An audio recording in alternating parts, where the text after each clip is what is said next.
La confiance en soi des élèves, c'est un sujet très important et nous allons en parler aujourd'hui avec Mélanie Seysombat qui est prof de FLE indépendante mais aussi animatrice d'ateliers d'écriture créative à travers sa structure Wakatonka Connection. On va commencer par une définition. Qu'est-ce que c'est la confiance en soi? Alors, la confiance en soi, c'est, je pense, être suffisamment ancré pour pouvoir s'assumer pleinement et complètement. C'est-à-dire que c'est cette certitude qu'on a en soi de pouvoir s'exprimer, de pouvoir donner une opinion, un avis, offrir sa vision du monde, pouvoir parler voilà, de sa façon de vivre, d'être sans attendre quelque chose en retour. C'est-à-dire que c'est suffisant, en fait, pour exister. Voilà, c'est cette capacité à pouvoir éloigner aussi les regards qu'on peut poser sur une façon d'agir ou une opinion. C'est savoir du coup accepter la critique beaucoup plus facilement et ne pas être tout le temps dans l'interprétation des choses avant même d'oser faire entreprendre un projet, par exemple. C'est voilà, c'est se dire qu'on est capable et qu'on est suffisant aussi dans ce qu'on est. La confiance en soi. Alors très intéressant. Et pourquoi ce sujet vous a intéressé? Alors, ce sujet, il m'intéresse parce qu'en fait, j'ai manqué cruellement de confiance en moi pendant très, très longtemps, même encore aujourd'hui, hein. C'est un combat quotidien pour ben voilà, la cultiver, cette confiance. Et du coup, j'ai eu le sentiment d'être passée à côté de plein de choses, de ne pas avoir osé suffisamment à des moments où j'aurais pu le faire, enfin, d'avoir eu envie d'entreprendre, je ne sais pas, par exemple, des activités artistiques et de m'être dit, bah non, c'est pas pour toi parce que t'as pas fait ci ou ça, de pas avoir osé voyager dans tel et tel endroit parce que bah, j'avais pas eu suffisamment confiance en moi à ce moment-là. Et du coup, j'ai pas envie, dans ma pratique professionnelle, que les autres fassent la même erreur que moi finalement.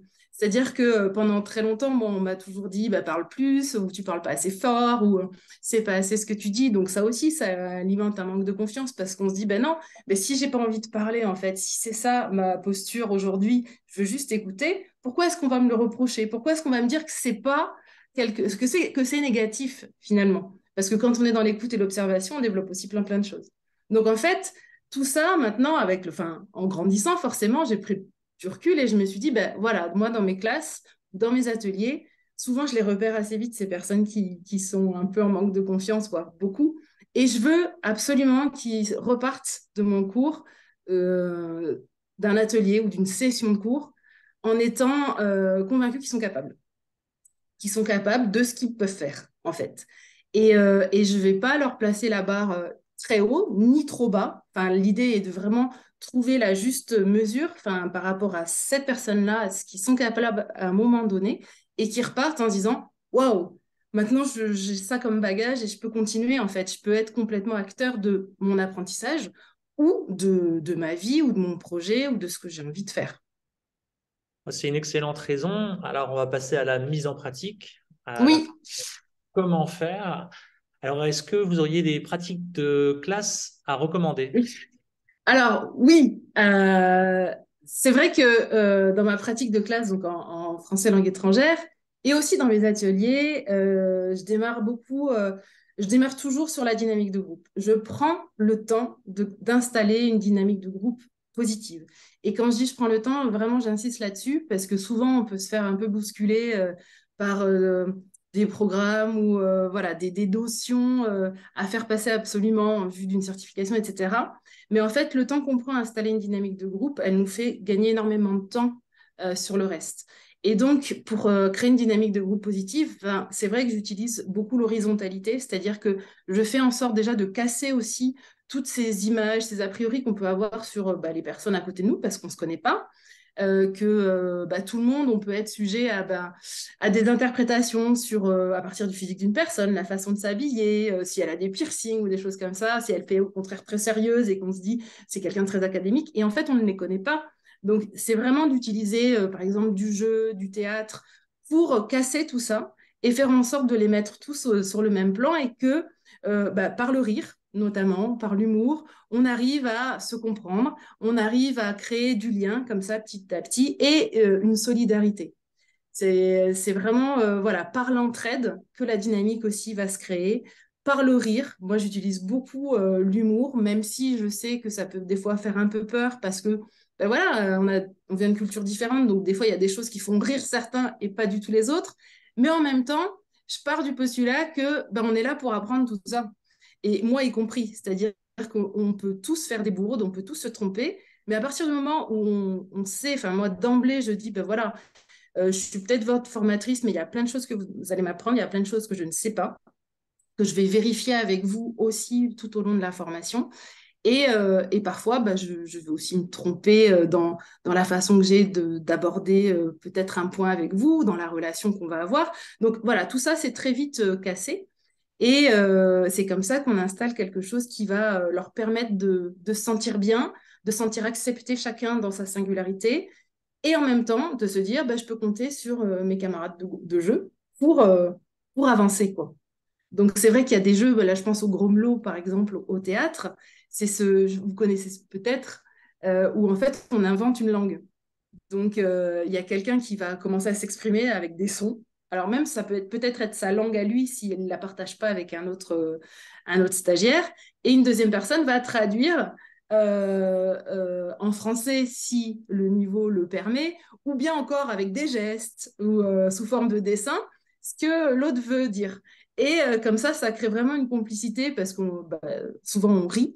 Et après, on peut vérifier ben voilà, si l'intention était vraiment celle de départ ou pas. Et voilà, ça permet de casser en fait déjà les images, les statuts. Enfin, c'est assez intéressant comme dynamique. Donc ça, c'est vraiment la première chose. Et aussi voilà, de leur montrer dans mon intention, et là, c'est vraiment chacun va faire à sa sauce, de dire, ben voilà, ici, c'est un peu comme une oasis. On va laisser... J'ai beaucoup travaillé, moi, avec des personnes qui arrivaient de l'étranger, qui n'avaient pas forcément choisi, donc qui fuyaient des conflits ou des situations douloureuses. Du coup, faire en sorte que bah, ce moment de cours, c'est leur espace, quoi. Donc, il y a une écoute sans jugement, de la bienveillance. Et puis, on pose les valises et on essaye de faire en sorte qu'on passe un bon moment.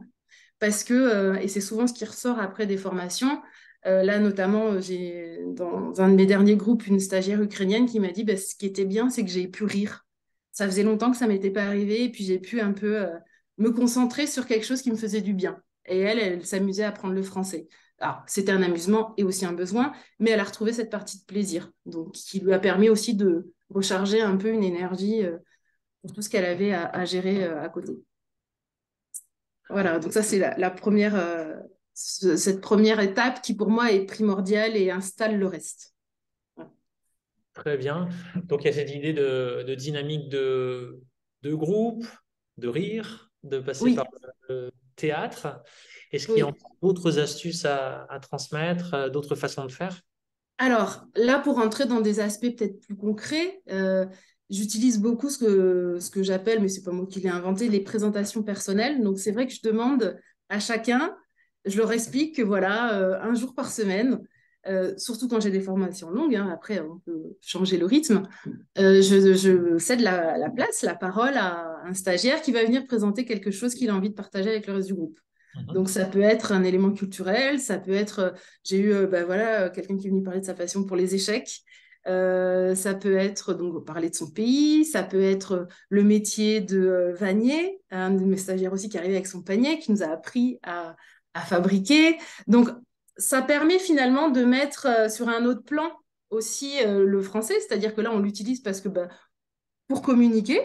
Et en même temps, ça permet à chacun de se mettre aussi un peu plus en avant sur un sujet qu'il connaît, qu'il aime, qu'il maîtrise et sur lequel, du coup, il ne va pas se sentir en difficulté. Voilà. L'idée, ce sera après de le préparer en français, mais très souvent, et même chez des personnes qui débutaient le français, c'est un exercice qui peut peut-être faire peur au début, mais en fait, ils font des choses assez incroyables. Et même si l'erreur est là, c'est pas grave, parce que je me rends compte que les autres vont l'aider. S'ils butent sur un mot, hop, ça va être donné par un autre stagiaire. Si à un moment, il y a une formulation à reprendre, eh ben, c'est pareil, le groupe peut l'aider. Et après, il y a l'idée de, si on veut reprendre la main, on va dire, plus sur la langue en elle-même. Moi, je note les erreurs récurrentes, par exemple, et sur lesquelles je pense qu'aujourd'hui, c'est important de retravailler.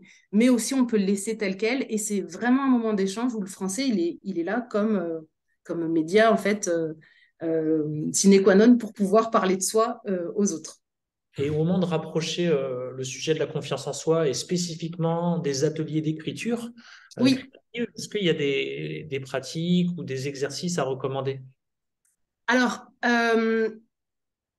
je pense que l'écriture, c'est déjà un espace de liberté énorme et c'est vraiment, on peut tout raconter au papier.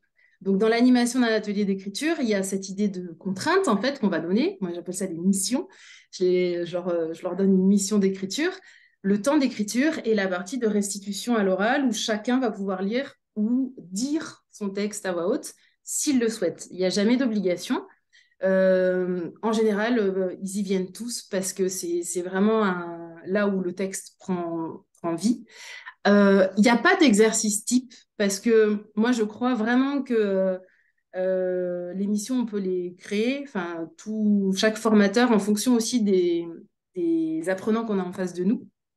Et après, il y a des missions que moi, j'utilise régulièrement. Et par exemple, la mission des petits bonheurs qui en fait consiste à demander de faire la liste de 10, 15, 20 petits bonheurs du quotidien. Donc, parler avec eux, bah, c'est quoi un petit bonheur? Est-ce que c'est l'arôme du café le matin? Et de montrer aussi qu'on n'est pas obligé de faire des très longues phrases, hein. Ça peut être des tout petits, ça peut être juste des mots, j'aime le café. Tout dépend là aussi des outils qu'ils ont déjà en leur possession hein, au niveau linguistique, mais qu'on peut faire court comme plus long, plus poétique, etc. Donc voilà. Et en fait, c'est vraiment une mission qui fonctionne au niveau de la confiance en soi parce que bah, là, c'est sûr, on ne peut pas se tromper. Et c'est souvent ça hein, qui joue aussi sur la confiance, c'est qu'on a peur de mal faire. Et l'écriture permet de dire tout ce qu'on veut, il n'y a pas de bonne réponse, pas de mauvaise réponse, mais cette mission-là particulièrement, comme elle est en plus personnelle, enfin, elle permet déjà de se lâcher sur l'écrit. Et au moment du partage, eh ben, là, tout le monde se regarde. Mais oui, mais ça aussi, mais c'est vrai, moi j'adore ça. Ah oui, ça me rappelle. Et du coup, la personne qui serait un peu en manque de confiance, elle est très vite réhabilitée ou restaurée dans son estime de soi aussi et dans sa confiance en soi parce que ben, elle se rend compte qu'elle n'est pas toute seule à penser ça, qu'elle a un impact sur les autres, qu'elle provoque des émotions. Et ça, c'est très, très fort. L'écriture et au moment de donner son texte enfin, à lire, à voir, à entendre, c'est là où la confiance, elle est vraiment, comment dire, ouais, enfin, développée, quoi, décuplée, voilà, chercher le mot. Et même si, par exemple, quelqu'un est vraiment plus réservé ou a très peur ou se fait pas confiance sur la voix, on peut aussi mettre un texte en avant d'une autre manière. On peut organiser une petite exposition, un vernissage. Donc là, en fait, hop, c'est affiché. Donc les apprenants peuvent organiser cette exposition et afficher les textes comme ils le souhaitent. Et là, ce qui s'est passé dernièrement, par exemple, c'est un monsieur qui n'avait jamais écrit ni lu dans son pays appris à lire et à écrire, pardon, et il était un peu, il hésitait, il se disait, mais je vais pas y arriver, qu'est-ce que je vais raconter, ce sera pas bien compris. Et en fait, au moment où ses collègues stagiaires se sont penchés sur son texte, qui était donc mis en avant, affiché, etc., il y a eu un retour, parce qu'il y a aussi cette partie donc, de retour. Tiens, qu'est-ce que j'ai pensé de ton texte? Ça m'a provoqué ça. Et il m'a regardé avec des grands yeux en écoutant le retour d'une de ses collègues en me disant, mais oui, elle a tout compris en fait. Et il avait écrit peu. Mais voilà, il y a des mots en fait, les mots, on les choisit pas par hasard, même si on n'en a pas beaucoup dans sa besace. Et du coup, forcément, il y a quelque chose qui se passe. Voilà. Mélanie, merci beaucoup pour votre participation. Ben, merci à vous aussi, hein. C'était un plaisir de pouvoir échanger avec vous sur le sujet et puis de m'offrir cet espace aussi d'expression.